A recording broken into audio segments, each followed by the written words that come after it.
کر سکتا ہے. بالکل ٹھیک ہے. آپ کے پاس جو آپ کے انڈر کسٹڈی، آپ کے پاس زیر آپ کی نگرانی جو بھی چیز آپ کے پاس موجود ہے، جس کی آپ مالک ہیں، آپ اس کو جس طرح چاہے اس کو ٹریٹ کر سکتے ہیں.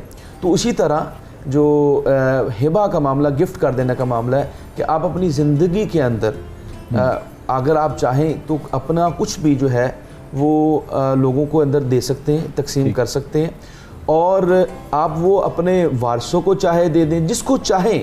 آپ کی مرضی ہے، جس کو چاہیں آپ دے دیں، کیونکہ آپ اس کے مالک ہیں. لیکن اس کے اندر ایک چیز میں جو ہے وہ ایڈ کرنا چاہتا ہوں، اور وہ جو اب یہ جو بات کی جاتی ہے کہ ہم جو وصیت کرتے ہیں، اور وصیت کا اللہ تعالیٰ نے بار بار جو ہے وہ ان آیات کے اندر بار بار اس کو دہرایا ہے کہ آپ نے اگر کسی کا دین یعنی قرض دینا ہے، یا آپ نے کوئی وصیت ہے، تو وہ وصیت کے اوپر پہلے امپلیمنٹیشن ہوگی.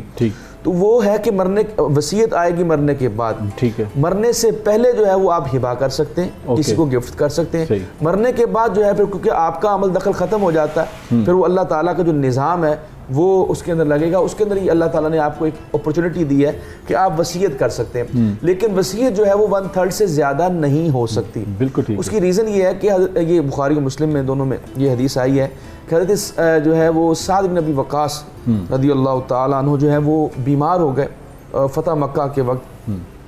تو آپ جو ہیں وہ حضور اکرم صلی اللہ علیہ وسلم جو ہیں وہ ان کی تیمارداری کے لیے ان کے خیمے میں آتے ہیں، اور خیمے میں آ کے ان کی تیمارداری کرتے ہیں. تو حضرت سعد بن ابی وقاص رضی اللہ تعالیٰ عنہ عرض کرتے ہیں، یا رسول اللہ میرا لگتا ہے کہ میرا وقت آ گیا ہے اور میں اس دنیا سے جانے والا ہوں.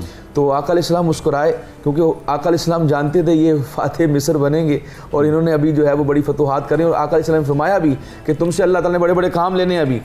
تو لیکن وہ یہ کہتے کہ یا رسول اللہ میری ایک ہی بیٹی، ایک ہی صاحبزادی، اور وہ بھی جہاں اس کو میں نے بیاہ دیا وہ بھی اچھے کھاتے پیتے لوگ ہیں. تو کیا میں یہ جو ہے وصیت جو ہے وہ میں ساری کی ساری میں دینا چاہتا ہوں اللہ کی راہ میں. تو اللہ تعالیٰ کے رسول نے یہ فرمایا کہ یہ آپ اتنا نہیں کر سکتے. تو پھر انہوں نے کہا کہ یا رسول اللہ پھر میں 2/3 کر دیتا ہوں، یعنی 2 حصے جو ہیں وہ دے دیتا ہوں. آقا علیہ السلام نے اس سے ہی منع فرما دیا. اور پھر آپ نے عرض کی یا رسول اللہ پھر میں 1/3 دے دیتا ہوں، یعنی جس کی ہم وصیت کی بات کر رہے ہیں. تو آقا نے فرمایا یہ جو ثلث الکثیر، یہ جو آپ نے 1/3 دیا ہے یہ بھی بڑا کثیر ہے. اس میں اہم بات جو نوٹ کرنے والی ہے کہ ہبہ کرتے ہوئے اور وصیت کرتے ہوئے اس معاملے کو دیکھنا چاہیے جو آقا علیہ السلام نے یہاں پہ ایک بات کو پوائنٹ آؤٹ کیا. آقا علیہ السلام نے فرمایا یہ جو تم صدقہ کرنا چاہتے ہو، پہلے تم کہہ رہے تھے میں سارا مال صدقہ کر دیتا ہوں، 2/3 کر دیتا ہوں، یہ جو تم اپنے رشتہ داروں کو محروم کرنا چاہتے